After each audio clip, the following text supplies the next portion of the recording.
a seed funding which is called Early Innovation Projects. So again, come and reach me if you have an idea. We also have a community forum called Developer Mesh. I like to call it as Facebook for developers, where you can find other developers, find projects, you can follow other projects, contribute to different projects, and just interact with the developer community. What we are adding is NDA training, so more advanced training under NDA. If you are working for a company, please reach us. We are sponsored by the Intel Network Builders Program, which is an umbrella program of about 300 plus ecosystem partners that we work with. More likely you probably are working for any of those companies, but if you're not, we can bring you into that system, and then we can do more advanced trainings with you. So yeah, that's new, and the highlighted in blue are the new programs that we started in 2018. What was in black is continuing from 2017. In terms of what's coming up, so we have a HC Mech Hackathon. Intel is a sponsor for that. It is coming up. The hackathon will actually take place in Europe. The deadline for submission is extended to 10th of July. If you need more information on how to submit proposals for that, again, find me. Some other events, we have DPDK Summit coming up in Beijing. We have out-of-the-box network developers meetup in Bangalore, in Shannon, and in July we will have Cloud Native Open Infrastructure Day in association with the OpenStack Foundation. So that is celebration of OpenStack birthday. That's an annual event that they do every year, and we are hosting it this year. So if you are not already subscribed to our meetup, please subscribe to our meetup and you will get all of these notifications. Agenda for today, we start with Bin Hu's presentation from AT&T on orchestrating NFV clouds and NFV workloads in multiple clouds. Then we have multiple tracks of hands-on labs. We'll have a DPDK 1805 lab, and then we have OPNFV lab, and then we have a FIDO lab. Then we'll break for early dinner and networking. For those who know, who have come to our meetups before, probably know about the dinner that we serve. It's going to be an Indian dinner. Then at 6:10, we will have Intel talk on DPDK and Cloud Native. What are we doing in DPDK to support Cloud Native? Then we'll have community talks on Tungsten Fabric and Open Daylight. So certain housekeeping things. If you have not already silenced your cell phones, please do so now. If you have a question, use microphones to ask question. I believe you should have gotten the Wi-Fi slips if you needed to get onto the internet. There is a survey that we request you to fill out at the end of the meetup. So that link is open. It should be there on your slip as well. There are some prizes, some fun prizes today. So Google Home Mini, $50 Amazon gift cards, and there are multiple, goodies that we are giving out. But you have to be present to get these prizes. More fun coming. So with that, without further ado, I'll give the stage to Bin Hu from AT&T. He's an innovation thought leader in NFV, SDN, and cloud. He's the convener of OPNFV's technical community, PTL of IPv6, and PTL of Blue Onion OpenStack for the next generation of NFV network services. He was the winner of OPNFV 2015 annual award. So with that, then take it away.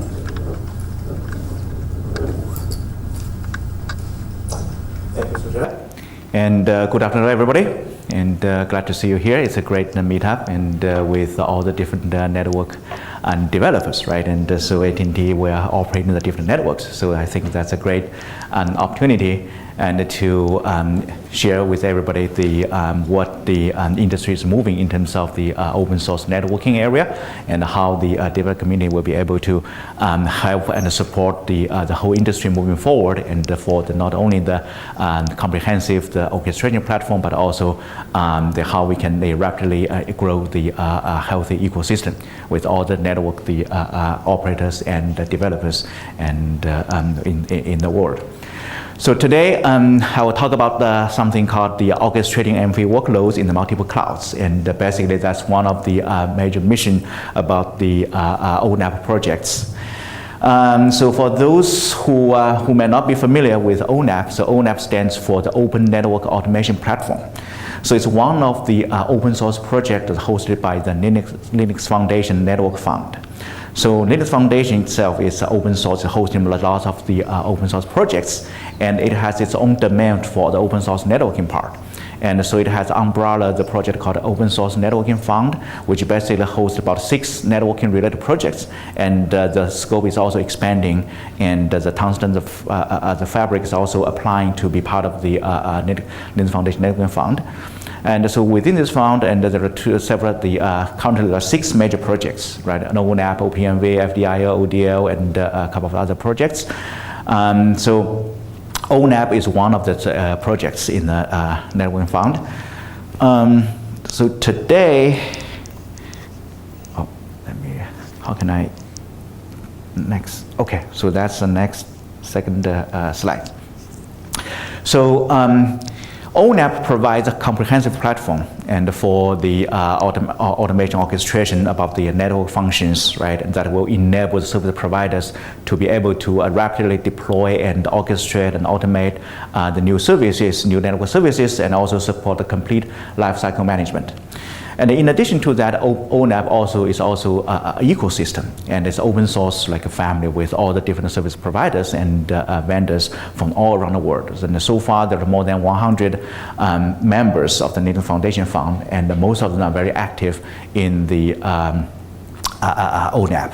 And there are 27 platinum members, and 9 of them are service providers, 3 in North America, 3 in the Asia, and 3 in the Middle East and Europe. And so ONAP was basically established in the first quarter of last year, and so far it's only like a little more than 1 year old. And so we had about 2 releases in the past year. So the first release called Amsterdam release, and basically to verify and prove that we will be able to deliver what we promised to deliver, and for the ONAP in terms of its orchestration platform. So we delivered the Amsterdam release in November last year. And we just delivered second release. It's called Beijing release about 2 weeks ago, and the focus on the S3P, meaning the scalability and security and the performance. And so for the Beijing release, and basically,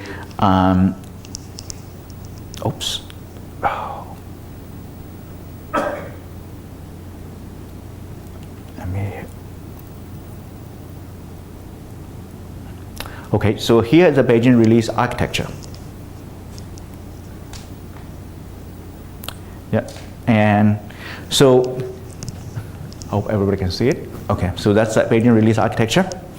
And so in the overall ONAP architecture, so basically there are 2 types of the environments. One is called the design time environment, and the other one is called the runtime environment. And the design time environment basically enable the business operators, right, and service providers to be able to design, define, and program the platform. And by defining the different services, onboarding, uploading, different VNF and artifacts, and to be able to, for the runtime environment, to be able to execute those business logics as programmed and defined in the design time environment. And so the other part is the runtime environment, basically execution, right? Execute whatever has been designed, been defined, and using the business process to be able to automatically deploy and orchestrate the workloads and different VNFs into the different clouds. So in the design environment, for example, you will have the resource onboarding. So basically you onboard different resources and different VNFs and validate those resources so that resource will be able to be seen by the operator and in the catalog. And you can design the service, you can design different type of products, and you can create the policies. And the policy framework that will be able to support the users to define the operational policies and to define what are the rules, policy rules, what are events, trigger, what are actions, etc. And it will also provide a tool, it's called CLAP, the Control Loop Automation Management Platform, and will be able to for the service providers to be able to design the control loop functions, right? And using the policy and using the orchestration, all the different tools to have the control loop and also hook up with the DCAE, the data collection, analytics, and event platform. And it also has the change management, because we need to consider the upgrade and configuration change upgrade for the VNF itself. And we have the design, the testing, and we call the VF, the VNF verification program to basically verify the compliance and the verification about the different VNFs and with the platform itself. And everything will be stored in the catalog, and the catalog will be shared with the runtime environment. And in the runtime environment, you'll be able to use the variety of the different components, tools to launch the service. For example, in the runtime environment, you will have the dashboard, which also for the orchestration, administration, and all the management functions, which is portal, and it's implemented using the VID, the virtual infrastructure deployment, and provide a template. That template will be able to automate. For example, calling the service orchestrator, orchestrate the platform, they deploy the different infrastructure and set up the different tenants and authorize and authenticate and authorize the tenants and VNF, and then the whole how it can be using the closed loop functions and to be able to manage the whole life cycle of the VNF and services.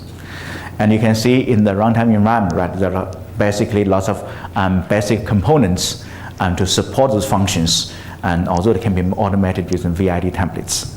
And the first is policy framework, which basically is managing different policies. You can create, delete, and enable different policies for the different controllable functions, and also for the used by the optimization homing services.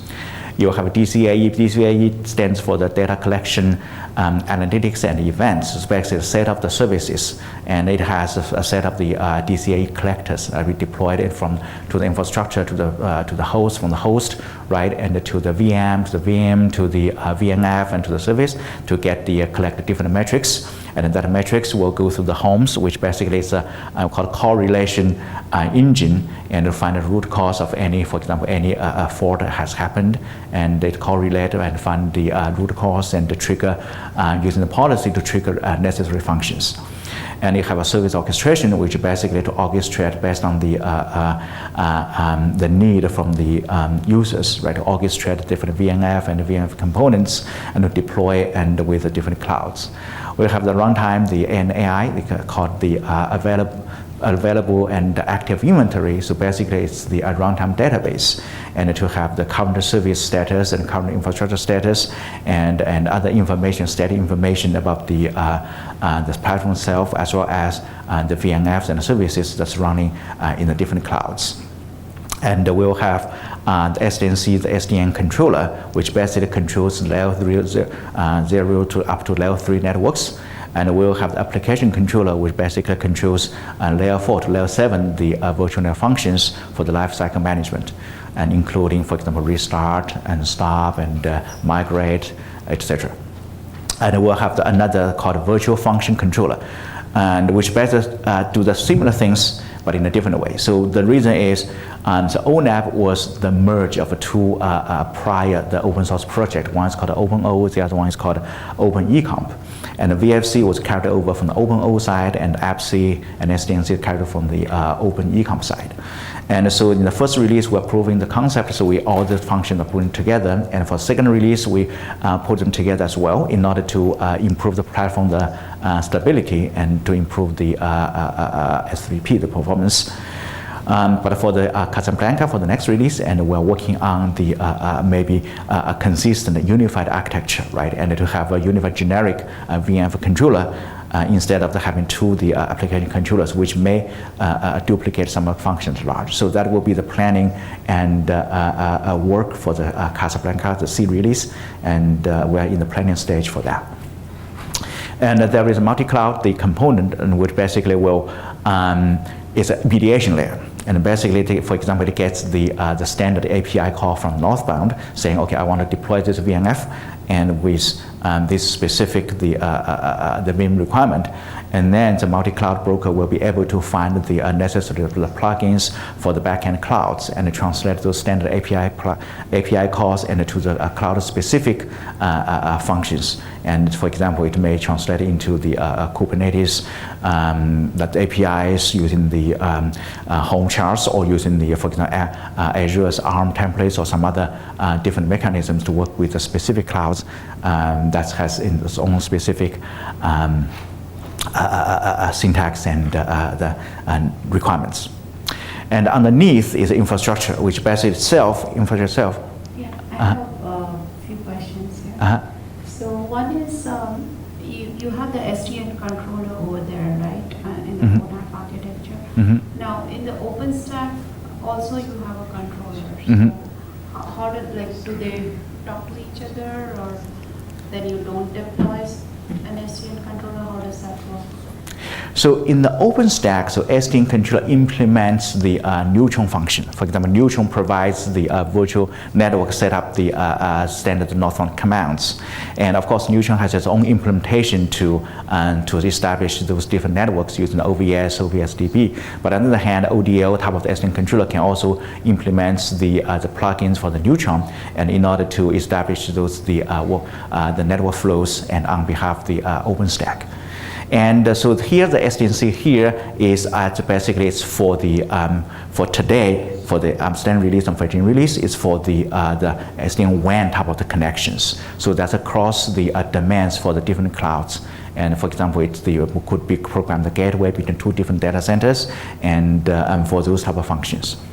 Okay. Another question I have is on the DCAE, the network analytics, right?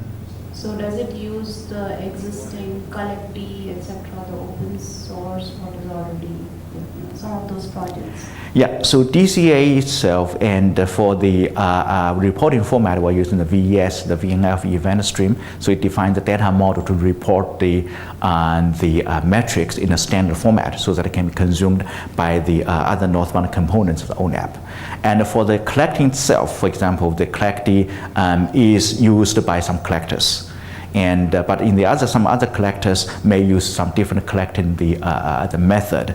But the more important here is that you're using the collections, and will report the metrics back using the standard VES format, so that whatever metrics being collected will be understood by the Northbound components. Thank you. Yeah, thank you for the great question.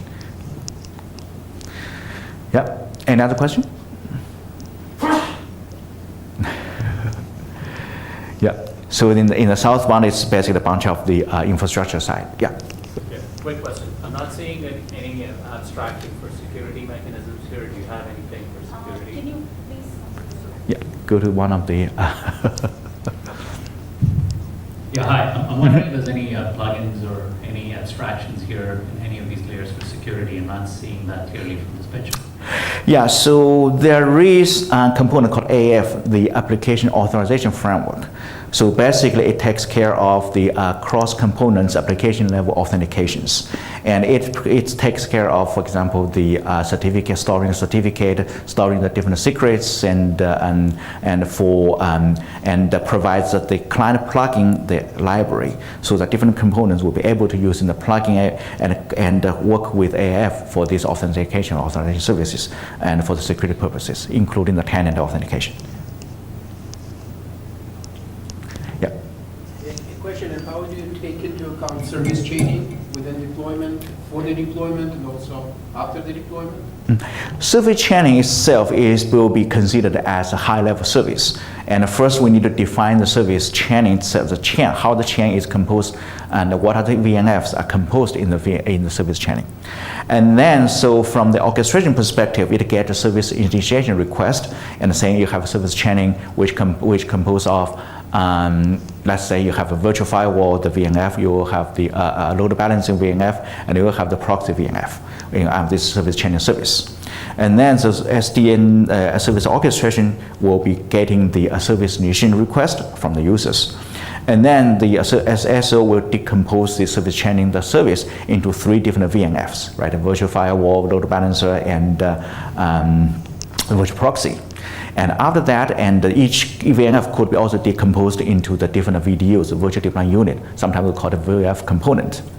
And then, so the service orchestrator will work with the OOF, the optimization function, and then to decide which is the best site to deploy the virtual balancer, which another different site to deploy the virtual firewall, and which is the third best site for deploying the virtual proxy, the VNF. And then it will also, when we decompose that, we also define the networks and also the network flows that between those different components, right? And then service orchestrator will, after it knows which specific the best size to deploy those different VNFs, it will call the multi-VN component, and different plugins will be able to deploy the VNFs onto different clouds.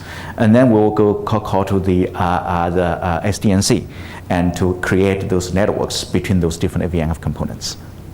So the network flow we created so that the traffic, the initial traffic will go into the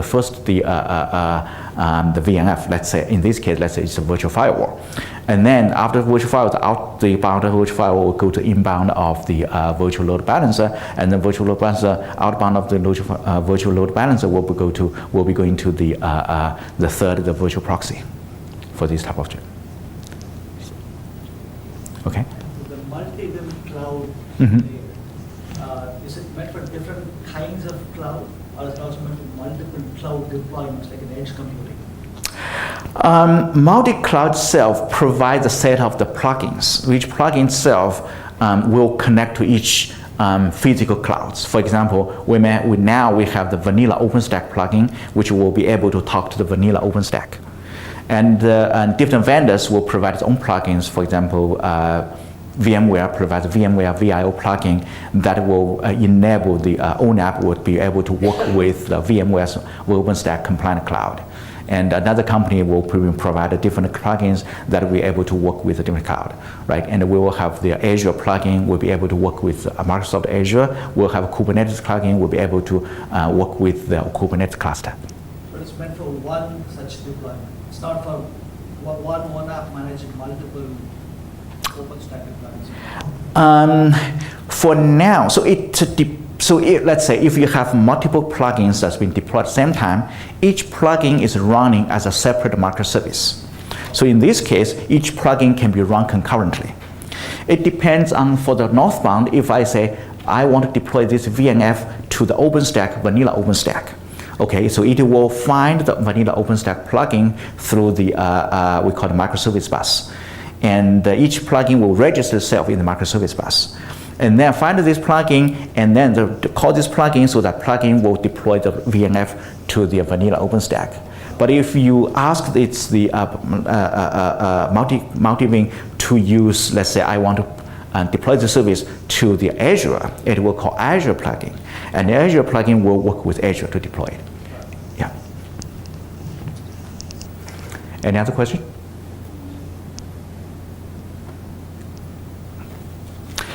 Okay, and let me go to the next slide. Oh, yeah.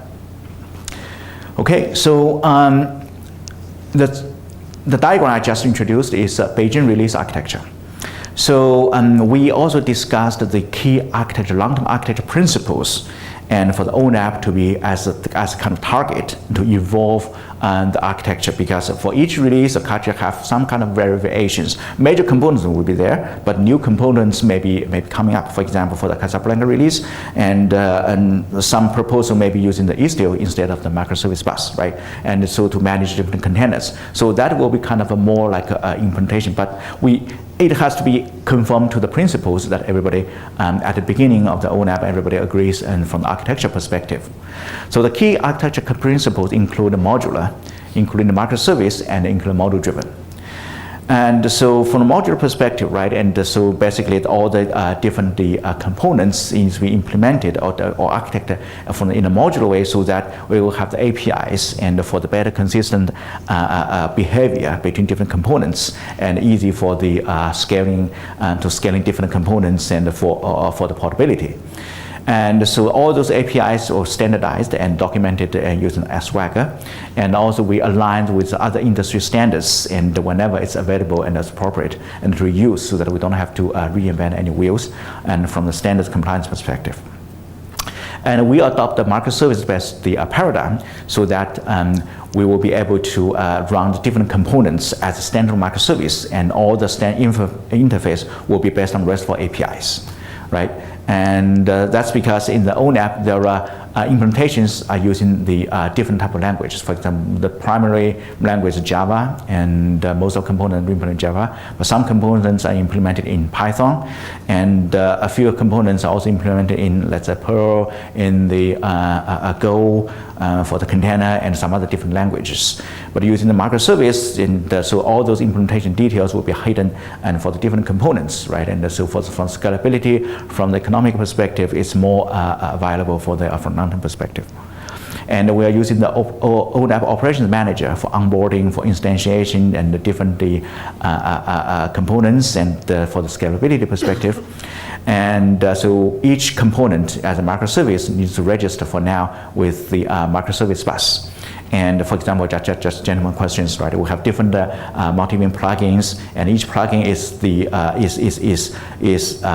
different microservice. Some plugins are written in Python. The Kubernetes plugin will be written in Go language, and each plugin will be able to register with the microservice bus, so that whenever Northbound needs to deploy the VNF workloads in this backend cloud, it can find these plugins and discover these plugins, and to be able to use the plugins deployed. And so we also have to summarize the best practice for using the microservices. For example, separate data from the component using common key value store, etc., etc. And we are also using the model-driven paradigm and our philosophy in order to align with information model, data model, and from the modeling subcommittee, and from the external SDOs, for example, the HC and NFV, they define the set of the different specifications, right, for the infrastructure modeling and for the data modeling components. And for example, even for the communication and for the consistency between different components within the ONAP, and the data modeling is also essential for each component to understand each other, just like for the data collection for the DCAE. You need to collect the different metrics, and each metrics needs to be put into the standard model, right? Standard data model, which conform to the VS data format, so that it can be understood by the other components. So model-driven is really kind of the essential to the success for the interoperability between different components. And we also enable the integration with other systems through the MSVM proxy. So external system will be able to also register itself to be discovered by the components, and registers the RESTful API endpoints, and also registers versions, etc., so that it can be used by any of the components through a discovery mechanism in the MSV.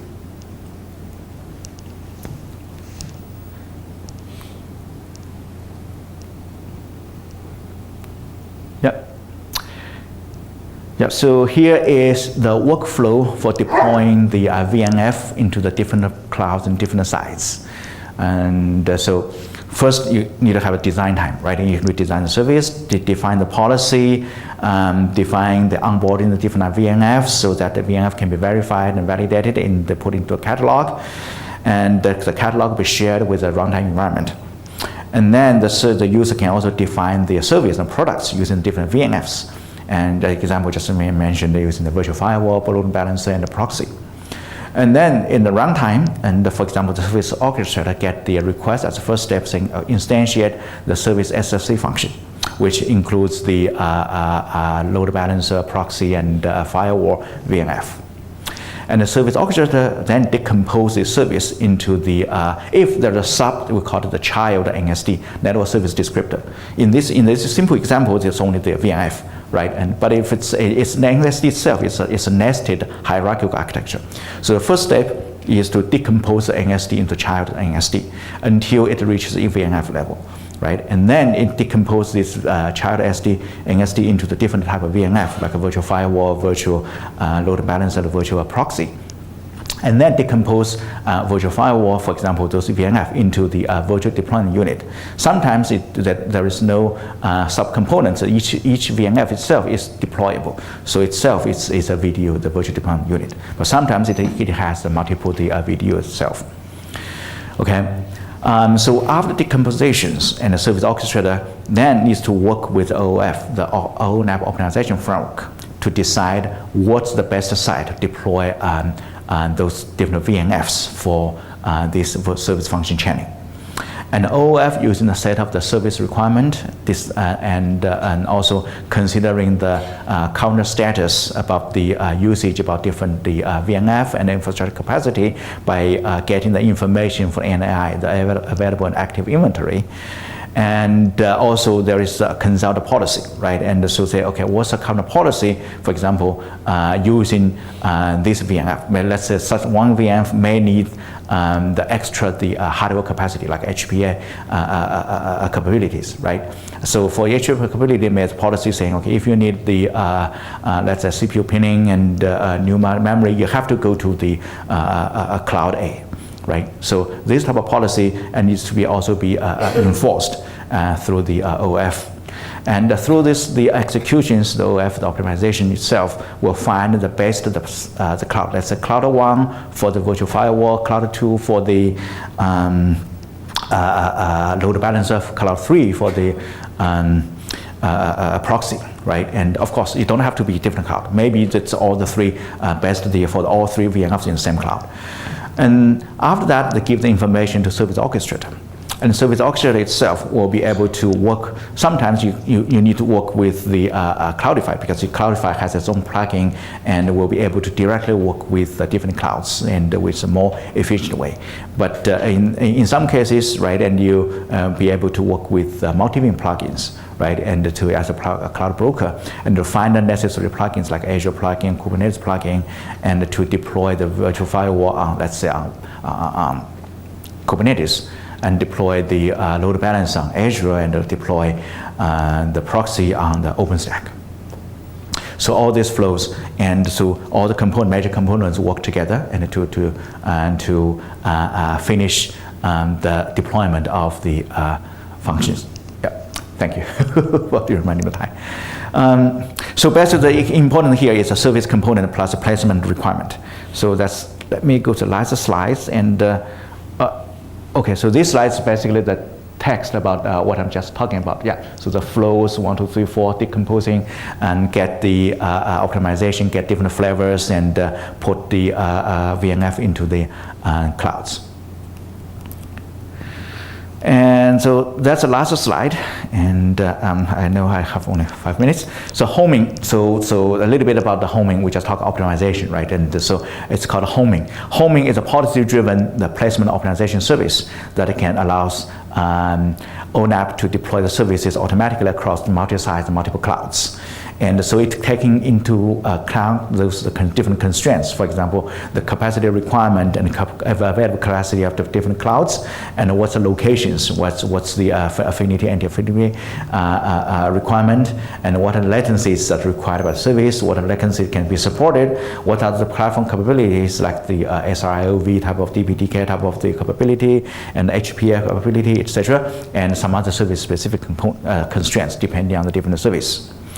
And so we call it the service components plus placement requirements, which results in the optimal resources and to be optimized. And then you can find the best site and to place this VNF. Not only that the site will fit VNF, but also by considering predicting what are the future workloads needs to be reserved or need to be taken care of, and by reserving certain amount of the memories for the future, for example, the capacity for the future, right? And as I mentioned, the service requirement including latency, including the bandwidth, including the distance, proximity, affinity, regulatory requirements, security, etc., etc. And the optimization objectives may include latency, right, and less than 30 milliseconds. Like distance, you have to within like 200 miles. The cost, right, and when you deploy to this cloud, it will be operating cost like $100 a day, but in another cloud will be $80 a day, etc. And load balancing, right? You have to balance and from the disaster recovery perspective, not only the load balancing, but also the recovering from the from disaster, etc. And when the OF is deciding those factors, right, it also needs to query the AF and ANAI, sorry, and to get the most recent information about the correct deployment status to get the best site. Okay, and I also list the link, and for if you have more interest, you can just go through the website. So that's the Beijing release documentation, and which is quite complete. So that's all for my presentation. I think we have only like 2 minutes, as you mentioned, and for the any questions.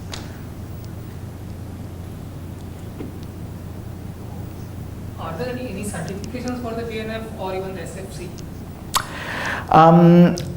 I would say there is called VNF SDK. So it's validating the VNF, so that the VNF itself could be able to conform to the ONAP requirement, so that it can be placed into ONAP catalog.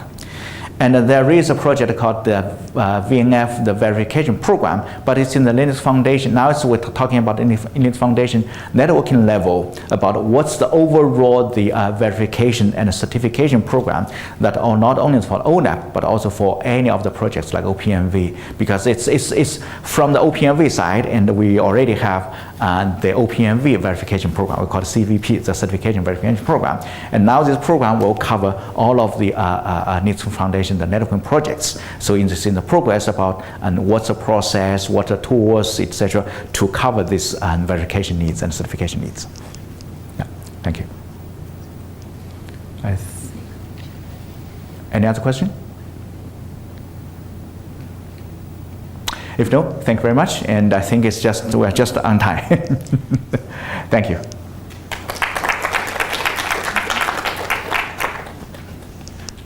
Thank you. Small token. Oh, thank you. Thank you. Thank you.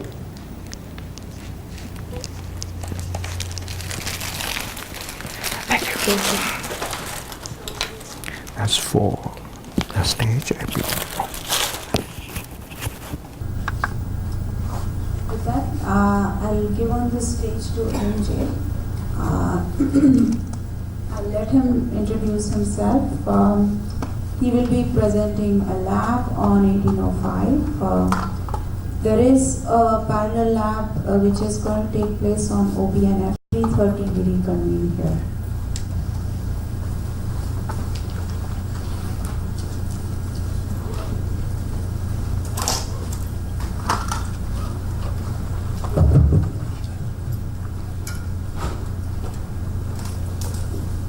Hi, how are you doing? Thank you for being here. Okay. So, how many of you have already used the latest DPDK releases? Okay. So the DPDK 18.05 is already out. Did you try that? Okay. So the next session, right, what we will cover is touch upon what are the new features. But before even going to the new features, let me touch upon the philosophy, what drove us to go for this new feature strategically, and then see whether we resonate. And then I will go over pretty much key strategic features, what are new and why we did what we did. And then we will have 2 labs, hands-on labs. So I'm looking forward for each one of you to have 30 type of things in your laptop. and then we have like I think around 12 to 13 servers available. We can give you login, and you'll be able to log in, and you'll be able to see two hands-on lab. Basically, like how DPDK is slowly going towards cloud-native type of infrastructure in terms of, that's the hands-on you are going to see yourself. Some of you who have done the hands-on, you know how you go and pull the DPDK release, and then you build your Linux, and then you install your apt-get certain dependencies, and then you set up environment variables. So by the time you build everything, by the time you run 2 example applications, possibly you spend the whole afternoon or one Saturday. Now those things are changing. Now you will see, like now maybe within 3-4 minutes, that the tool itself will go out and pull the DPDK from the repository, and it will do the git, and then it will set the head at the latest release, and then it will do the dependency check. It will pull whatever is needed from the Linux outside of DPDK, and then it will give a GUI to tell you what are the ports that are on the system, and you will select whether you want the virtual port or physical port, and then do a loopback type of SPND type of thing. So without you needing to do any of those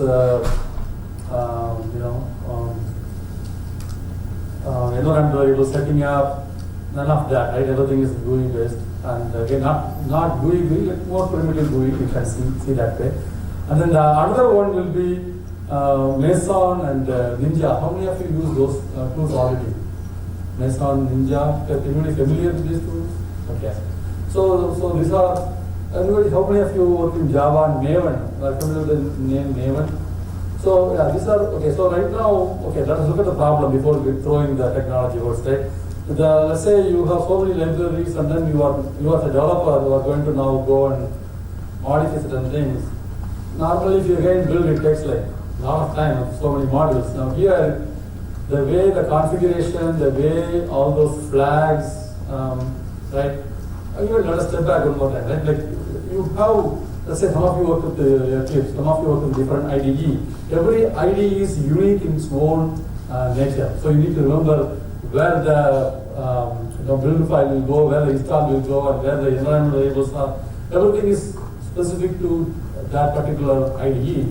Whereas here, Mason lets you define, okay, the tool defines by itself everything in a descriptive form. So you don't need to, keep that in your head and then spend a lot of time becoming familiar with the tools. You just spend most of your time only working on your development part, not worrying about tools. That's the idea. And then you will see how that is implemented, right? And,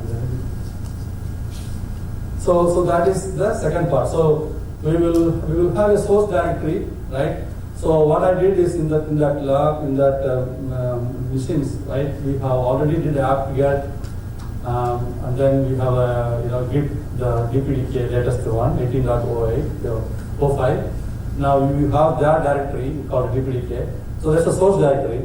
Now when you bring Meson you'll be able to tell Meson, hey, I want to use this source directory, but I want to configure you a separate build directory in this place. So you'll be able to do that. So this will not be affected. You will have a separate build directory, which means you can have multiple build directories, one for say debug, one for possibly quick and dirty, right, development, and then things like that, right, deployment, multiple directories. So everything is separate build directory, and then you can call Ninja. So Meson just configuration, and then you can call Ninja, which will come and do the build, and then you can call Ninja install, which will do install. And then you have packaging and other things whereby it is very modular. They are building big applications, you can do that.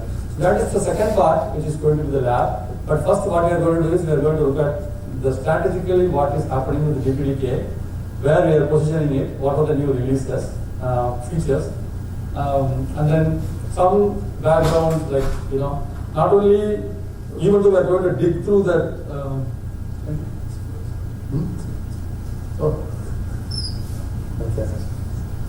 So even though we are going to dig through the individual release, the latest release 18.05, we will step back and look at, past 2-3 release and then upcoming 2-3 release, where the trend is, what is happening, and why we are going to do some other things. So that way, when you look at 18.48, 18.11, you will see, what's the story behind the trend.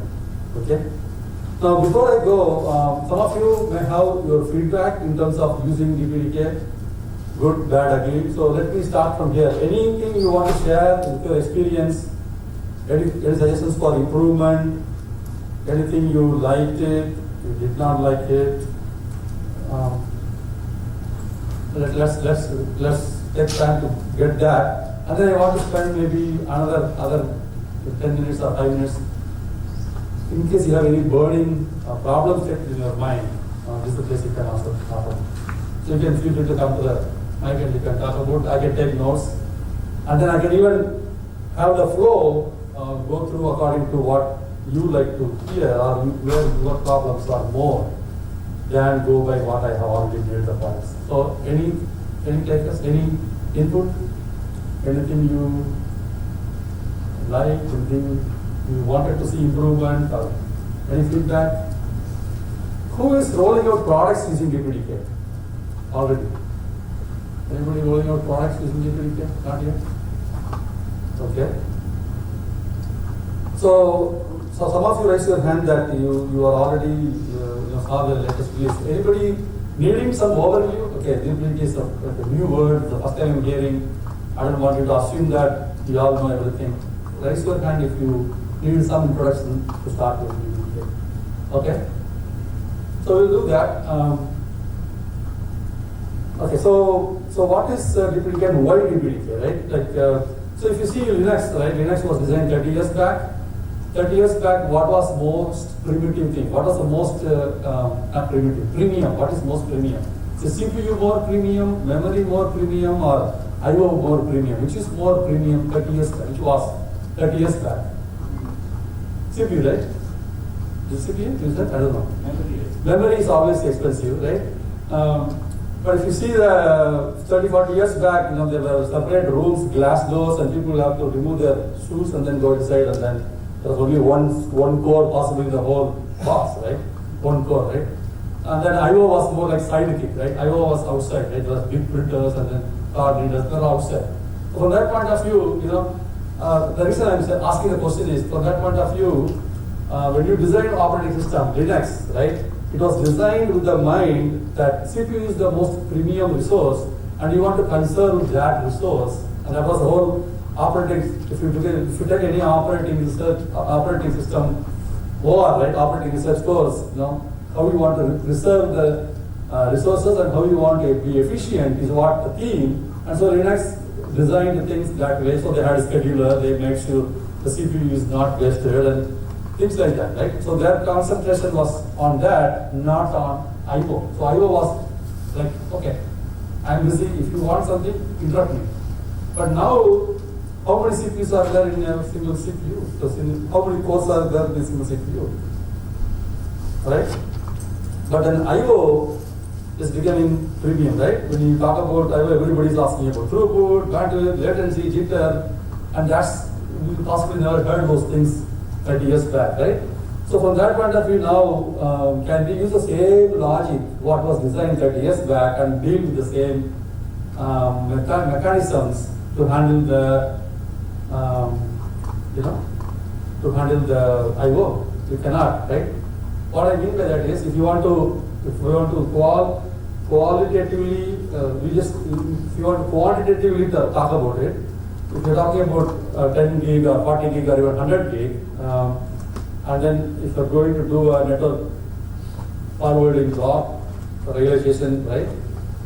And then if it is 64-byte packet size, what's the inter-packet arrival time? We're talking about 16 nanoseconds. So if you are going to do these things in software, now why we should do this in software? Why not design ASIC and then deal with that fast rate? The reason is so many things are changing so fast with the cloud, with so many protocols and so many things. So if you are talking about doing ASIC design, it's going to take time, right? So if you do things in software, then you can do things very fast. So if you take that route, And now we are talking about 16 nanosecond. You need to go ahead and then handle the packet. When you say packet, you have to receive. You need to look at the header, or if you are doing deep packet inspection, look at the payload also. Do some decision making process. So receive, process, and then do the action, either transmit or whatever you want to do, and then go and again start looking at the another packet before it comes, which is only 16 nanosecond budget you have. And you said memory is premium, and today memory that day, like 30 years back, DRAM maybe 70 nanosecond was the access time, and today may not be much different. Capacitors are capacitors are capacitors. They don't change much, right? So in that way, you do not have time. Previously, you were able to do it on an interrupt basis. You don't have time, right? So now what we do, we just say, you have 72 cores, you have 8 ports. We previously had only, Linux had only possibly 1 core or multiple cores, but it was all I/O handled through interrupt basis. Now what we are saying is, well, the whole life purpose of the CPU is now going to babysit the I/O, because the premium is I/O, not CPU. So we are going to say, you have 8 ports in this platform. Each port we are going to allocate to 1 core, dedicated. That's what we call it polling mode. No interrupt, no scheduler coming, the CPU take away. So now you have 8 CPUs to 8 ports, all only doing that, nothing else, right? When I say nothing else, no user level threads, no kernel level threads, no interrupts, only attending to that port. And the remaining you use for applications. So from the interrupt, now we are in the polling mode, right? Now when I say now we are, this was from 2009 onwards when DPDK started. That's what we are doing, polling mode, right? Now what happens, right? Customers are always demanding, right? I'm just saying in a good sense. When you give everything what they want, performance, now they want, well, now I need the CPU you are polling, but I'm not going to be using 100% of the time. Can I have some of the CPU for my application? I said, okay, out of 72, we gave you already, only 8 we took for I/O processing. The remaining are application, but then they say, well, I'm not sending 100% of the traffic, so can't I use some of the CPU? So now DPDK is in a position, I'm just giving you strategically what is happening now. So 30 years back, it was all interrupt. DPDK said like polling, everybody liked the performance.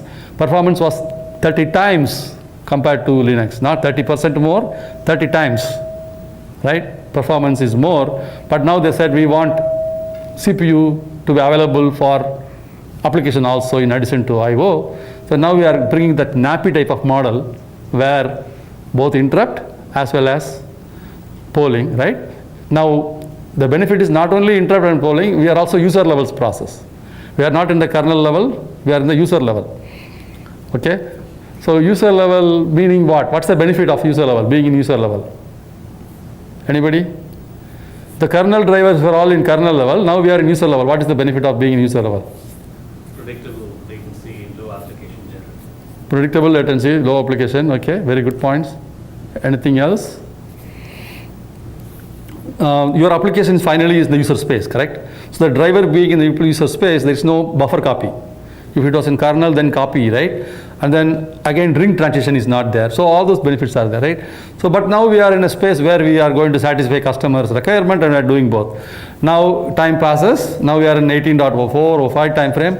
Now customers are saying, well, the platforms are changing so fast. Every 18 months, Intel is coming with a new CPU. A lot of new cores are getting added. But then my platform is having still the same old 8 port. So if I'm going to put 8 core for the 8 port, now suddenly I have more cores available. Instead of having 1 core per port, can I use more cores per port? You know what I mean by that? So how can I scale my I/O with having more? Right now we are saying run to completion only 1 core. So that's where we are now have a model called event model. How many of you have gone through the event model? So that is another one. So from interrupt, which is kernel to user space, completely polling, and then NAPI, which is a mix of both. Again, when I say a mix of interrupt and polling, it is not really interrupt in the sense of kernel mode, it is user mode.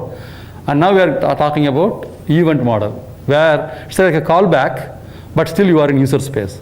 So you are getting the best of benefits of I/O scaling, application scaling, at the same time availability and all. So that's where we are. So that is a big picture in terms of CPU usage, right? Now in addition to that, let's go to the files. Okay. Any question till now? That was a brief overview of the reasoning, and then why we did what we did and what we are doing and where we are going. So since we pretty much take the role of kernel, because when we say we are in user space and handling the driver, we knock out the Linux driver, network driver. We take control and we map the device to the user space. Many people complain saying that now I lost all my kernel utilities, right? So I'm going to use only DPDK, but my kernel utilities which I'm familiar with, I'm not having it. With Linux, I felt ease of use, I'm lacking that. So now that's what you are going to see. We have that. And then performance-wise, we are now, we started with the 10 gig, then we moved to 40 gig, now we are at 100 gig. What I mean by that is whenever Intel comes out with a NIC, 100 gig NIC, our technology is in that space. Whatever that time CPU comes out of the Intel, we take that CPU and we optimize the DPDK such a way that that particular CPU can run that technology, whether it is 100 gig today or 40 gig last 2 years back. It can run to completion with full speed with the 64-bit packet size. How do we do that? We use scalar, we use vector mode, right? So vector mode is single instruction, multiple data. So we use that and then you get the best juice out of it. So that's what performance-wise. And power and core savings, I think we quickly went through that, interrupt mode coming back. And also if you see in Intel CPU, we have like C state and P state. These are all more like a frequency changing as well as a sleep state changing. So we use all those things to also look at the traffic pattern. For example, right, when I say loop, how many times the loop is really doing the work versus how many times it is doing the work without really getting any packets, we find it, and thereby we throttle all those frequencies. So if you go to DPDK latest release, you will see some of the power conserving, we call it green DPDK, right? That's happening. So from performance, from power being the main motto previously, then we went into performance, now we are back to performance plus power, plus core savings, right? These are the things that's happening. Now, what else is happening? So if you capture all of that in a simple picture, right? You are basically like, I was in a customer side, I was talking about DPDK for like 45 minutes explaining those engineers. Those engineers were very excited, they were all taking notes, they were all like absorbing. Their manager was very impatient, right? And after 45 minutes he said, you wasted my engineer's time. We should have told one sentence, DPDK is a kernel bypass. We might have got it, right? None of this interrupt, poll, why wasted all of the time. So that picture exactly shows you that, right? Kernel bypass, right? And how do we do is what is shown on the other side, which manager did not like, engineers liked it. So any question on that? Not the manager engineer part, but this part, block diagram, but any question? Or have you seen it, possibly you might have seen similar technologies, right? Because this is not rocket science, this is not new. This has been there for 30 years back. I think PF Ring, NetMap, all of them are there, right? Again, this is open source. You have the source code available, you have the documentation available, everything available, right? So if you want to step down and look at what really happens, this is what the next picture is, right? Kernel, we map the device, because when the kernel, the NIC is finally, MMIO, but you can map it to the, this is what the existing path, the existing kernel has this copy and it goes through the stack, whereas what DPDK does, it just directly maps the descriptors and registers into user space. And then so when the application and polled mode driver accesses it, there is no system call, there is no packet copy, everything is like, freeway, no traffic light, right? So that's what happens. Any questions on that? So now let's quickly go and look at the what are the latest releases. You know, okay, let's. So I don't know whether you saw recently. We just revised the look and feel of DPDK recently. When I say recently, like 2 days back. I will just show you a quick.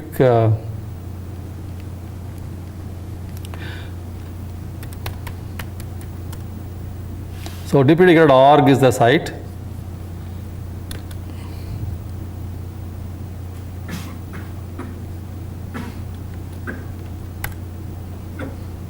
Okay, meanwhile, right, we talked about the Linux to today's thing. Meanwhile, also virtualization happening, right? NFV, SDN happening. So DPDK said, you know, go away kernel, I'm going to occupy for improvement of performance. And here comes virtualization says, well, nobody can occupy anybody because in a virtualization environment, the infrastructure is owned by somebody, the application is owned by somebody. So you cannot assume you own the driver. So that is a new challenge for DPDK. Now how do you do? Because you improved the performance because of least abstraction and you grab the device directly. Now comes the virtualization concept. And so we have this PF, VF. And so kernel owns the PF. So then we have to negotiate for capabilities. And that's the thing we went through. And so we now NFV and SDN space, DPDK has shown best performance because everything is user space, right? So performance wise, we showed best things. Now comes the container.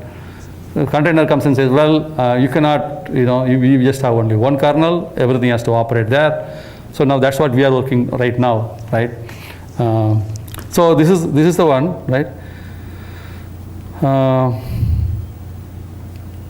So I would recommend, see, we are here for 1.5 hours, but after you go home, I want you to look at these things. When you go here, look at past events.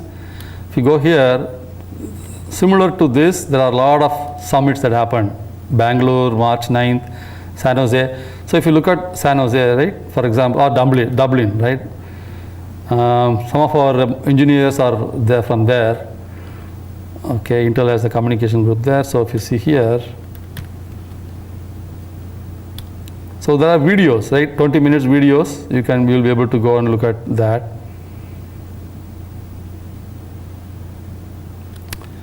Okay, so I'm just pointing to resources available. Now, normally I go to this site, dpdksummit.com, which is the pointer pointing here. And if I go here, past events, I get to that. I think it's better graphics here. And select the event, Dublin. So if you see the topics here, you will see the latest trend, what's happening, right? DPDK bus update. What is DPDK bus? So if you see, most of the Intel's NICs are all PCI bus based, right? So if you see the DPDK, when we started 10 years back, we come and then we initialize the PCI, then we get to the NIC. But then DPDK is beyond PCI based only, right? Because we support now, I think, 5 CPU architecture, 8 different vendors NIC. Broadcom, you name it, Cisco, Amazon, all those NICs DPDK support, which means we cannot assume that everything will be PCI based. So we have now different buses, FPGA bus, DPDK bus. So you don't need to go through the kernel and then PCI bus walk through. I'm just showing you the bird's eye view of hot plug, right? And if you see here, the presentation is not only done by Intel but also other companies. Are you able to see here? NXP, because they are all porting to DPDK. And now Microsoft is having DPDK in their network to accelerate their networking stack, right? Okay, and then if you see here, okay, so I'm just going to open this because the machine got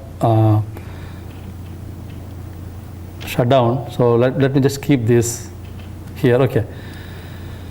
So let's go back to the presentation here. So I just showed you quickly the DPDK website. Also I showed you the DPDK past events, right? So that you can go and look at some of the videos which are interesting to you. So this shows the the internal details of how we are not having syscalls and others. So now the next two files is mainly 18.05 release, okay? So instead of going through the files and show you a lot of text, what I would rather do is show you the release notes and the architecture document, because the architecture document is so detailed information.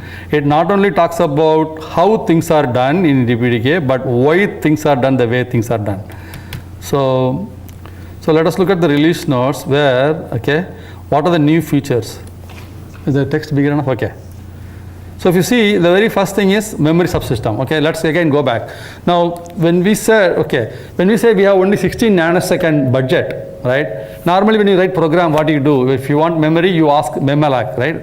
You ask the kernel for allocating memory during your runtime, right? But do you have the luxury to do that in DPDK? Because you do not have more than 16 nanosecond for receive, process, transmit by the time the next packet comes. What is size of the packet you're talking here for 16 nanoseconds? 64 byte packet size, if you look at it, because see, server side, we may be having bigger packet size, but for network workload, you are talking about small packet size. So in your program, to allocate buffer, if you go and ask kernel, I want memory allocation, you are now going to invoke kernel's memory modules. It's like a syscall possibly. How much time is going to be spent? So the thinking is we can never have the luxury to ask in the middle for resources. Before you press the button, you need to have all the resources allocated, and then you press the button, then the packet pulling happens, right?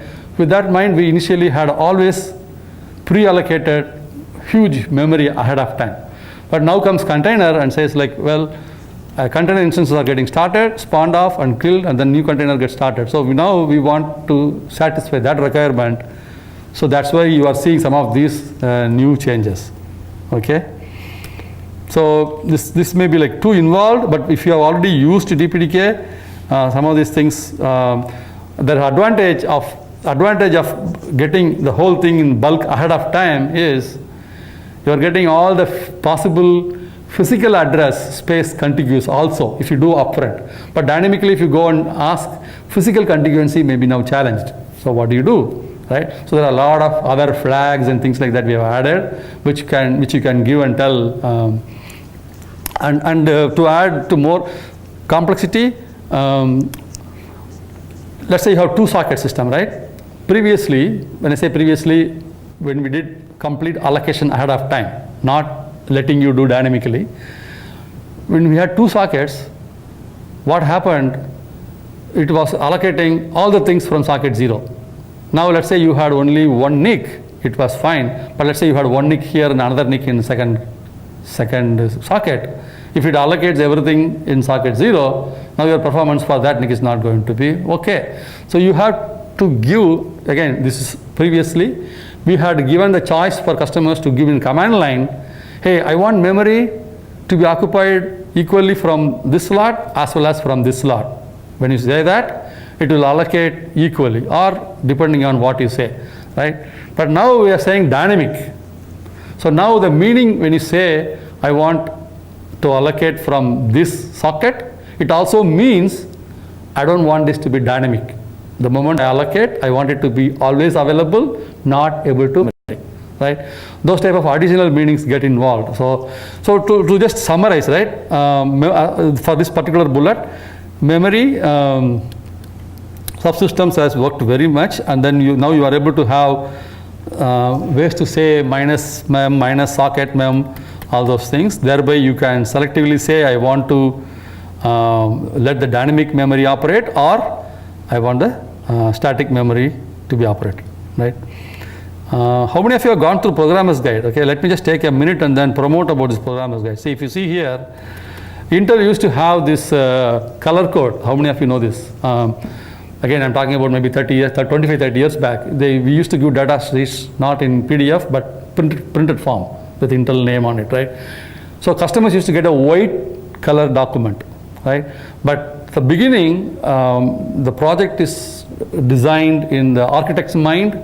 They design an architecture for 20 years, right? When they design a CPU, they don't design a CPU for next 5 years. They design a CPU, an instruction set for 20 years. And they write a spec called architecture spec, and that will be in red color document. That red color document is one. I'm just giving this reason, the history for a particular reason. Okay, I will connect back to the programmer's guide after this reasoning. So that red color document will talk about 20 years technology, reasoning, and then how things should be done, what things should be done.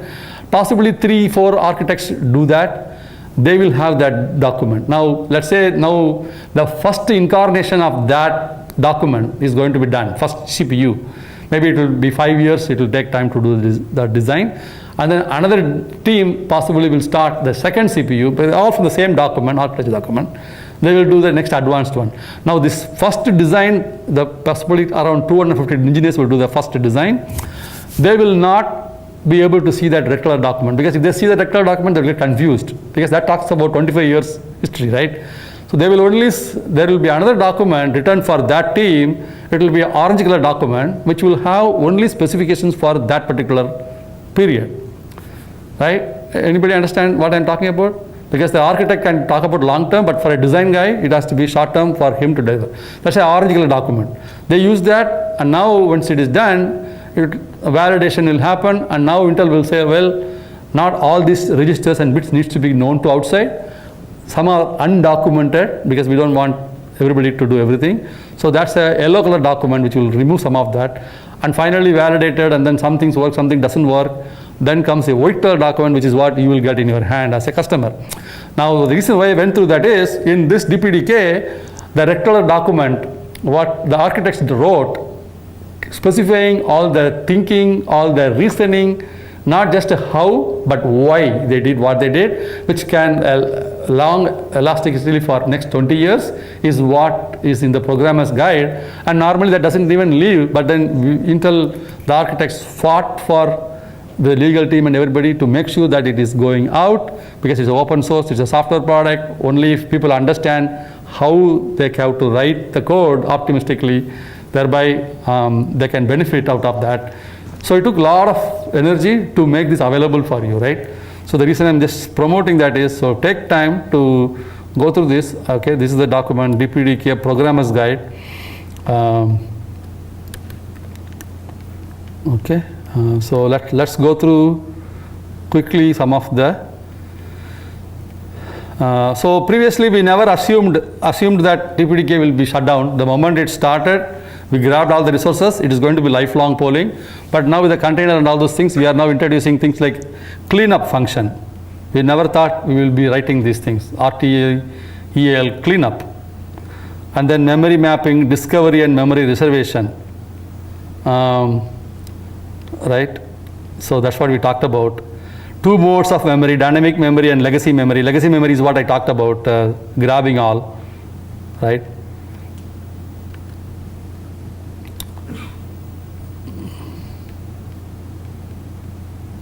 So before I go to the next one, is there any questions on memory?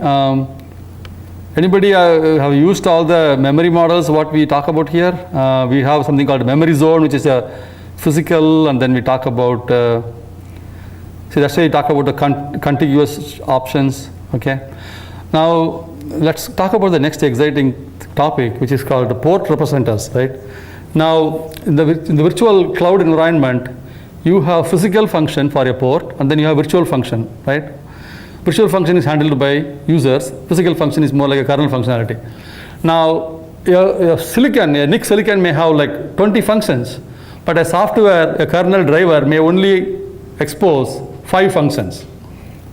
The remaining how many? 20 minus 5, 15 functions are there, but the kernel is not implementing that. Now, the virtual function is a user level driver. Now let's say you have all the energy, intelligence, and motivation to write it. You can write it because it's a user space. However, some of the partitioning is such that PF has to allow you to do that, right? Because PF is more privileged in that aspect, right? So the port representer comes handy. It is like a shadow PF. You can think of it as a shadow PF. So what it lets you do is, it lets you configure, control, manage, you being a user space, but not really the VF, but more like a control plane, user space, but more like a brokerage agent that talks to the PF and gets the things done, right? And this is going to be very handy because right now, let's say you write your code, DPDK code, and then now you are testing it on, say, a particular vendor, NIC. But the port representative is going to give the abstraction. That code, what you write now, can run on vendor A, vendor B, vendor C, vendor E without worrying about tying your code to particular vendor. So that is great. Go ahead. That sounds exciting, but does that come with a performance penalty of some sort? Performance penalty, okay, I don't have many numbers to measure and communicate to you. Since the features and configurations possibly are a one-time thing, it should not be main data path, it's a control path. We're talking about something which we are not able to do, which now we are able to do without breaking the model, right? So it should not matter unless you are changing too often, right? Yeah, go ahead. Talking about typical packet size of 64, but do you have any like performance? Yes. More than 64? More than 64? So our challenge is always 64. The moment we meet 64, all the others are easy. For the reason is,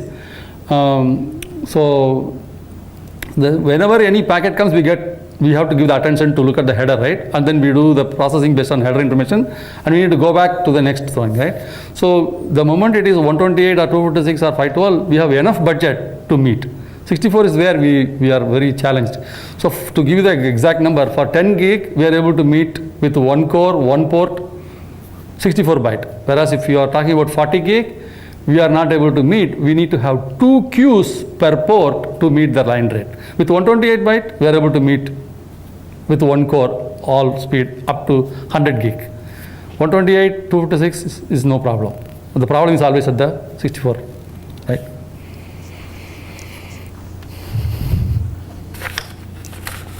Okay. So port representer, I just quickly communicated, but let's see whether I can show you that file, which was presented in Dublin, right? If you see here, port representers are virtual port mode drivers which provide a logical representation for a port of a multi-host port drive. It supports configuration, management, and monitoring of virtual functions of a physical function bound to a user space control plane application. So it's a very long word, but the key is management and monitoring of virtual functions of a physical function bound to user space control plane application. Okay.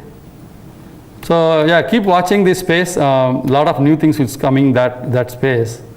How the library is getting implemented and how the data structures are coming. So I don't want to spend a lot of time there. Okay. But good questions. And then other things are, as more and more cloud things, VXLAN, NVIDIA, and then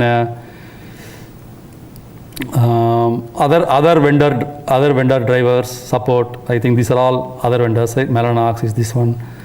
CXGB, I don't know what is the CX stands for. Another vendor definitely.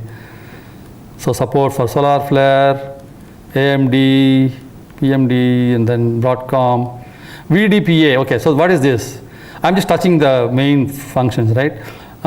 So you have this, okay, let's go to the files. So you have this vhost and Virtivo, right? That's the two models which are not tied to any particular NIC. You have on the host side vhost, on the guest side you have the Virtivo, and then you communicate through the handshake. And for the guest applications, the interface is your Virtivo. And then for the host applications, you have the vhost. Now, let's say some vendors are going to start implementing things in hardware.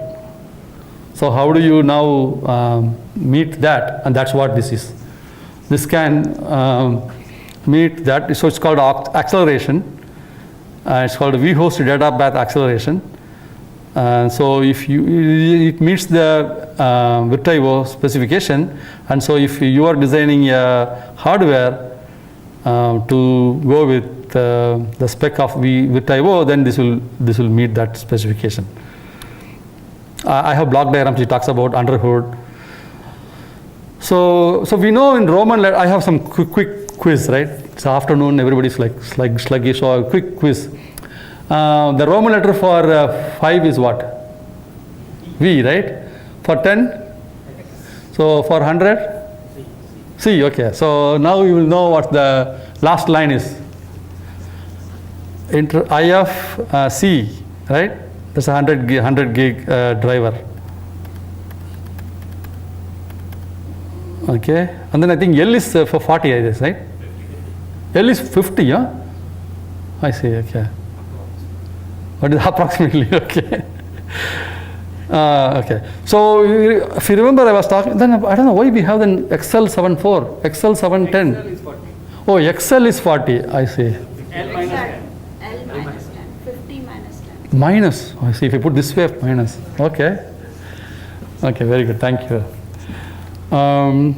So, okay, we talked about polling, right? And then we said we introduced a NAPI type of interrupt mode also. Again, that was for physical port, right? Now with all this virtualization and container and cloud comings, virtual ports are getting as important as physical ports. So now we are also supporting for virtual ports also interrupt model. That's why you see here we host a DQ interrupt mode. So transmit we can do through interrupt. This is again virtual user server mode. Again, these things are all okay. You can read the details. The summary is we assumed a lot of things and we took a lot of things for granted, but all those assumptions are now challenged. When we said container model, we thought we owned the whole thing. Well, no, things can come and go, which means you need to have a handshaking mechanism between the host and the container. So that's where now we have the server mode, because if suddenly something goes away and then comes back, we need to be able to connect back. If not, it will be hanging. So some of those things are done here. And then event, right? I talked about event. Event is more like, you announce it and then people register it and then they come and take their quota of work and they go and do it. Thereby, you can scale the I/O more than one core per port. And then adapter, meaning, right, that concept can be applied not only to NIC but also to crypto, can also be applied to the FPGAs, can also be applied to the timer. So see the power of that. Right now, if you start writing towards that event model, then tomorrow, let's say Intel comes out with a timer, right? I think a timer already became out. Let's say FPGA. Then your model will be scalable with technology, right? Bus, which catered to all the SOCs, not necessarily PCI based, but also their own proprietary bus. Now we have this FPGA bus. So thereby you can use all the open OPAE. How many of you familiar with this? If you go on Google, you can find out Intel will have open programmable acceleration engine standard. So you'll be able to tie to that. So DPDK to that. Thereby, Can you talk briefly about it? What is there in DPDK to support OPA? You'll be able to handshake between that, right? So because of this FPGA bus, you'll be able to invoke those calls, right? Whatever the standard calls that defined by the OPAE, you'll be able to understand and you'll be able to exercise, right? And you'll see more and more of that coming now, right? Even the Virtuo and vHost, how long it is going to stay versus how many of you have seen this MEMIF? So look at those things. So very abstract, and then, So in case of containers, what is the interface that is used to hand over packets to the container? What is the interface? Virtuo. Right now it's a Virtuo, but we also are talking about something called AVF, Adaptive Virtual Function. So what is that, right? So let's say Virtuo, when we talk about Virtuo, now what happens to SRIO? If you have a SRIO device, now that interface is slightly different. And let's say you are talking about a pure vSwitch type of thing, then we talk about Virtuo, right? Now you don't want to do development for different things differently, then how will you deploy? That's why now we're talking about something called AVF, Adaptive Virtual Function, which can cater to all of these variants. You write to that to answer the question, and then everybody who have their different unique personality, whether it is SRIOV or vendor A, vendor B, or even within vendor A, 4 devices having different personalities of SRIOV can cater to that AVF, and you are insulated, right? And that's the model which we are right now taking off. Okay. What else? And then I don't know, many of you might not have seen this. We have something called pdump and proc info. These are more like, your test PMD can register, and then proc dump, pdump can be tied to that, and you can look at what are the packets you are receiving. So more like you can peek into that. So I think we talked, and then I did not have time to go through this. This is a Berkeley packet filter. You are able to load and execute that filter now on the socket with the. The EBP is the virtual machine for that is in the kernel. So now usually when you want to write the EBP of programs, you collect different events from the kernel, and then you do some kind of processing, and then you transfer it to user space. Now that it is in the user space, what kind of events do you think we can collect and process? I think I just briefly read it. It said you have a socket, and then you can define the filter, various filters according to what the eBPF allows, and then you'll be able to specify that. Okay, we bypass the kernel, right? True. But then now we are talking about DPDK supporting MTCP and then Seagate and a lot of other. See that the benefit of DPDK and the associated TCP/IP sockets are, if the kernel you have only one, right? Let's say you have 5 different applications. One needs latency as the importance, another one, let's say, needs scalability, and another one throughput. Now you can have 3 to 4 different TCP/IP stacks, and you can use DPDK along with that, right? That's what is the trend we are doing. And with this, you'll be able to tie up there, and you'll be able to define and then filter accordingly, right? So this is a new piece there. Okay. So I think I just wanted to show you, because I want you guys to enjoy going through the release notes than just all the files. Okay. I'm not going to just leave it there. I think I might have touched all of that. FPGA, Ethernet driver, adapter, compression, VDPA, Vertigo crypto tunnel, AES is an advanced instruction, NI is instruction, event dev, device event monitoring. And this is for, like, if you do hot plugin and things like that. So EAL to get notification that even memory, when you talk about dynamic addition, you get notification when somebody has added or not added, as well as you have the threshold. You can say threshold, and beyond threshold, if somebody increased their demand, you can also get notified. Okay. So I think we have how much time more? 40 minutes more. I think we rather go into the. Okay. So now quiz, right? I think we talked about this event dev, sample application. Again, when you say event, right? Polling. You are taking run to completion. There's no possibility of packets getting out of order. But the moment you say, I'm going to announce it, and anybody can come and pick up, and anybody can take their quota, things can get out of order. So now you have various attributes to tell the queues in the event. Hey, this is a queue which is a ordered queue. This is completely atomic queue, and this is something like fully parallel. So you have those attributes, and then you can use those attributes to design according to your requirement. Okay. That's the event dev. The reason I'm emphasizing more event dev, and then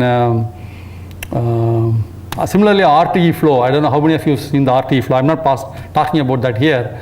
Are the most important strategically you want to focus on for scalability. Okay.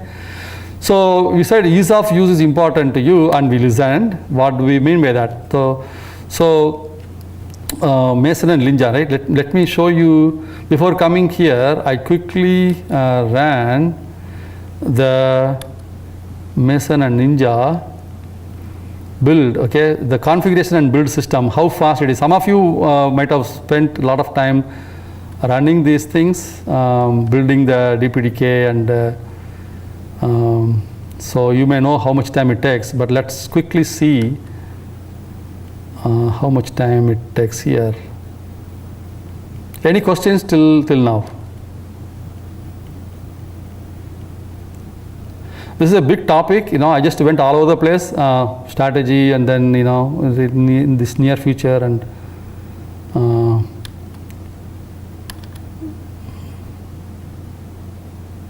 okay, videos.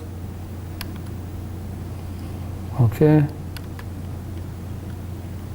So I'm going to play a video. I don't know. Okay, this is going to show you how you can build a quick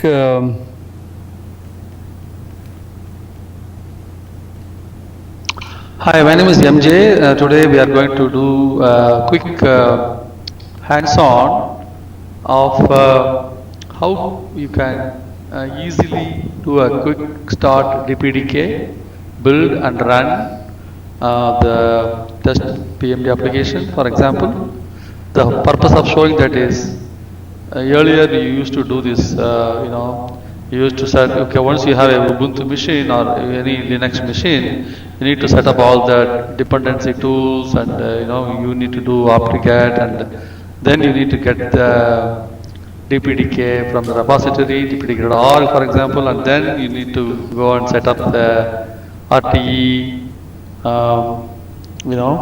target and RTE SDK, and then you have to make, right? All of those things are now done by the script here. It goes and looks at dependencies and it resolves and does apt-get, and then it also does apt-get of the DPDK, and it creates a separate directory called a DPDK demo, and then it builds, and then it gives you a GUI for you to look at the NIC which you want to select, whether it is physical or virtual, and then it goes and does the packet forwarding, and you are able to see like a packet generator output. So that's what you are going to see. Okay, let's get started here. The file we are going to execute is DPDK quick start. I'm already as a root, so if you are not, you need to do the sudo root. And now here we are. So the simple command is Python DPDK quick start. I just have named it, and that's it, right? Now are you able to see that? It says DPDK demo already exists. Continue. I say no, I want to do refresh. So now it's deleting. This is now going to the dpdk.org, and it is starting to pick up. You see it is cloning. It may take some time depending upon the network here within the corporate. When I do it off hours, it takes very fast. So let's see here. So it's cloning. So the point is you don't need to do any of that, right? It goes and takes the latest from the dpdk.org by itself. Correct? And then even before, when it does it, it also looks at what is in your machine, and then it finds out certain packages are needed. It asks you if I need to go and get it. Then you say yes, it will go and get that also. Like dialog, have to get dialog, and then have to get libdev, things of that nature. So when you do it, in your home machine or off peak hours, it does very fast. So we have like 15 machines in New Mexico servers. They are all going to some jump server. And when I do this night time, it's like lightning fast. But I just did it before coming here. For some reason, it's like, Okay, there it is. Yeah, now it is. We're able to see it is going through, build, compiling. Because we deleted, right? It is now doing a fresh build.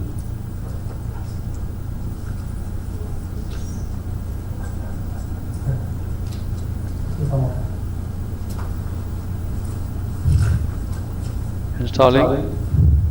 Now it is coming and asking you which ports you want to select. You can select 82599.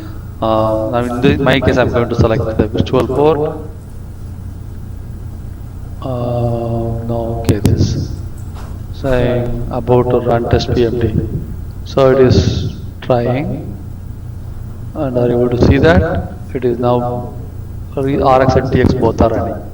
So that shows that it went and pulled the DPDK. You did not do any of the path setting, RTE, SDK, right? RTE target, none of that. And then it resolved everything itself. And then it is running. So that's a quick start guide coming with a Python script. Look forward in the next build. next release, you will see these things, okay? If you have any questions, Okay. you can contact me. My name is MJ. You can look me up in YouTube channels with DPDK. You will be able to see my email. It's pretty long. muthurajan.jayakumar@intel.com. Okay? Take care. Bye-bye. So that is one of the things you are going to do. I just wanted to show you first before you doing it. I will keep the instruction sheet. You can follow it and do it. Now the second one I'm going to show a video. Before that I want to give a quick information about what is Meson, because Meson and Ninja nothing specific to DPDK. It is a tool set. So you will be using it possibly in other projects also. So this may be helping you in not only in DPDK but many other projects. So what it is it's a very two tools together. I think one is front end is called Meson, and the back end is called Ninja. So what Meson does is it goes and configures a build directory, and then Ninja comes and builds it and installs it. And then you have something called the .pc file, which will give the install flags like a loader flag and then compile flag, which will be very useful in case you are building big projects. You can just query that and look at it, and then you can go from there. So I'm going to show you some of the files that are getting created. I'm just logging on to the same machine. Give me 1 minute. SSH. DW05. I'm not going to run this. I'm going to show the directories, what it created, and the key files that are there. Then we will run the video. After that, the presentation section will be stopped, and then I will hand over the passwords to you. But right now, I'm going to show you the key files that are there. So let's see, right? So if you see here, DPDK. If you see that. There are two directories. One is called a DPDK, another is called a DPDK_demo. The one which you just saw, DPDK quick start file, right? This is what you ran. The video you saw, DPDK quick start June. That's what the Python script you ran. What it did, it went and pulled the DPDK repository and it created a DPDK demo, and then it built and then it ran the test PMD by itself, right? Now I also did apt-get and keeping the DPDK directory here. It is 18.05. So let me just show you inside. So this is like just source as it is, right? Nothing touched inside. This is what you will see when you go and see, and this is a meson.build file. So that's the first file I'm showing you. So if you see here. MJ, can you change the background color? Oh, really? It's very hard to see a blue font. Oh, I see. How do I do that? Go to settings and select system color. Settings. Okay, here it is, I guess, huh? Yeah. Change settings. To appear. Colors here? No? Yeah, colors. Use system color. System color, huh? Yeah, just see black. Oh, okay. Great. Awesome. Thank you so much. Okay, thanks. So if you see here, so this is the source file, right? If you go do yourself git from DPDK tree, this is what you will see. And inside there is something called meson.build. Now, okay, and then also you may be familiar, there is something called a config. This one, right? Config directory. This is what we used to use before. If you see here, cd config. But now we are not going to use this. This was a big headache in terms of going and setting what you want and what you don't want and some of that. But Meson is making all those things streamlined. So if I go and look at meson.build, right? Okay, you will get a feeling of, okay, spelling mistake.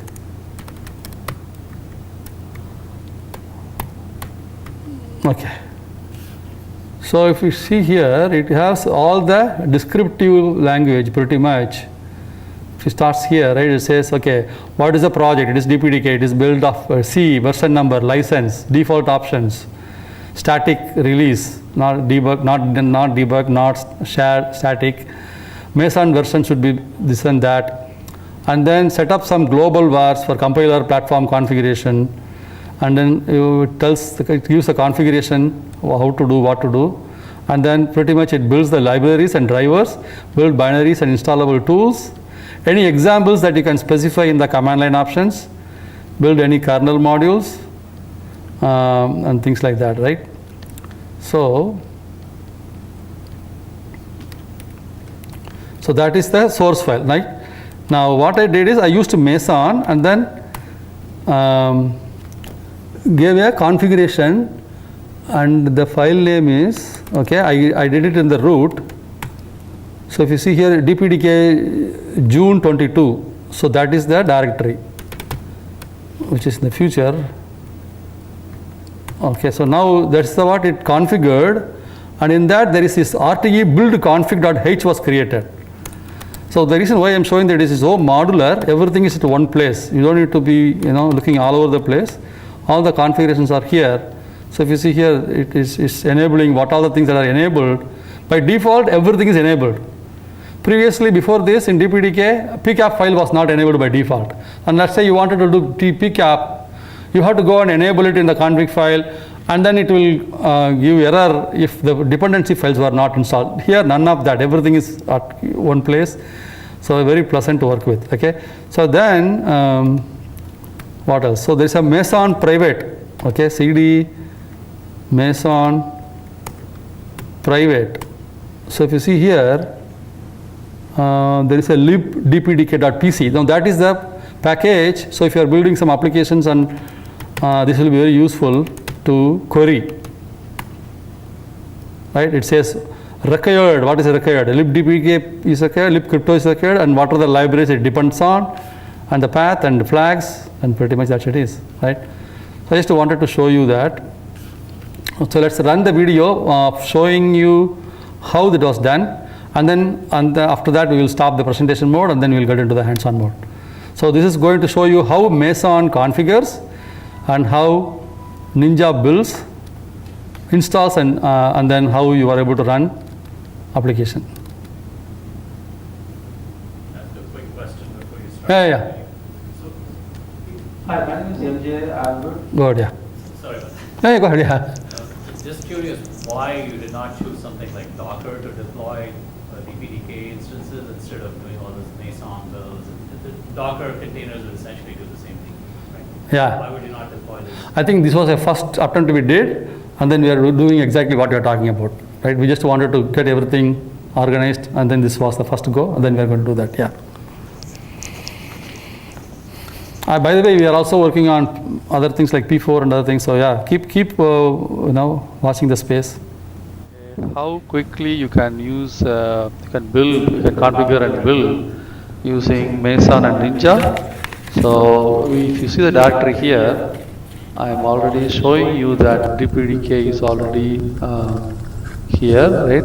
Okay, let us see the directory here. PWD, CD, home, Ubuntu. If you go here, you will see DPDK directory. That is what we are having. We'll be using that. So I'm going to show you, and I'm already in the root. If not, you will need sudo minus, right? That's what we normally do. Okay, so here it is, root. Now let me go to the root directory. Now let me give you the reason why I'm doing that, right? Now you saw the source file is in home Ubuntu.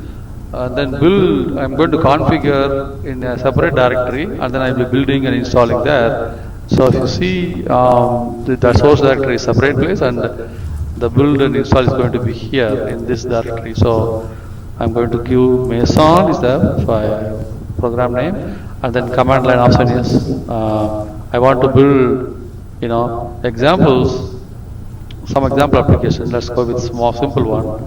Hello world. Example, and then where is the source file? I need to tell that, right? You can tell that. Here it is, DPDK source file. So Meson, and then command line options to tell what all the applications I want to build, and then where's the source, and then where do you want to build it, right? So here it is. I'm saying, let's say June 22, build. So that is the place where it is going to configure. Meson is going to be configuring, right? So here it is configuring right now. Now, so if you see here 22, right? 22 is where we have that just created. And if you go inside, 22, build, okay, CD, DPDK, June,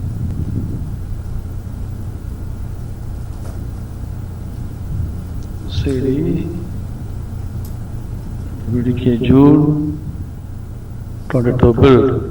So if you see here, you have RTE build config.h. So that file will have all the flags, in fact, right, for all the RTE. Okay, so we just did the configuration. Now we need to go on to a build. Okay, so what is the command for building? Ninja. That's it. Simple. Ninja. It's going to build. See how fast it is building?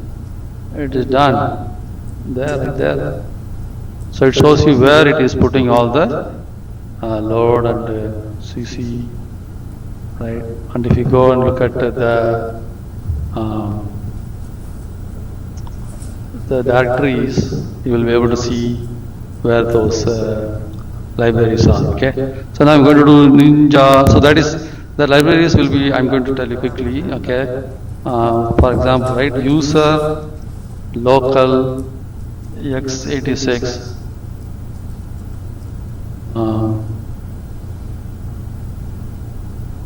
Local lib x86 GNU. So if you see here, DPDK drivers. So all of that is here. Okay. But we have to write now. What did we do? We did Ninja. Now we are going to. That means it is built. Meson configured, Ninja built. Now we need to do install. Right? Okay, here it is. Install is done. So now we need to see this example directory now, right? So let's say I just want to see whether my path is there properly for it to pick up those libraries. So I'm just going to see load library path. Here it is. The path is there. Are you able to see DPDK drivers? So now let us say I want to run the examples. Hello world. Okay, it's a directory, yeah. So very good. So examples. You have been using hello world right now, but when you want to run it, we need to do DPDK hello world. Okay, so that's what we need to give. There it is. Hello from all the 88 CPUs. So in summary, Meson configures. Okay, so where do you look for the information what it uses? Here it is. Okay, cat home Ubuntu DPDK Meson build. So that will give you all the information of what the build is, and you are able to do it very fast, and then you can time later. Take care, bye. So okay, so I think that's the two things which I have. Now I use for you to try hands-on. I have username and password. Whoever wants to do, I'm going to go and pass it, and then I'll flash some of the type whatever the commands I typed. I have it in the PowerPoint file. If you want to follow, you can follow. Why don't I leave it here? You can, whoever wants to do, pick it up from here.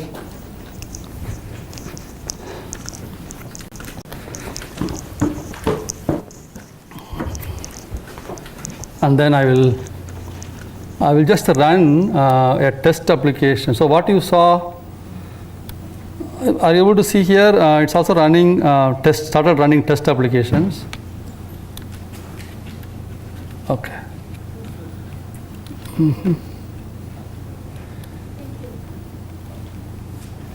So we have enough time to complete both, believe me. Okay, so here it is. Okay, so for you to set up the putty and all, I have some instructions. Let me put that first. Yeah. Now we are done. We are going to starting the lab. If you are not having enough, we may want to pair with somebody. Whatever. Okay, if you have extra, yeah, please share. Okay, here it is.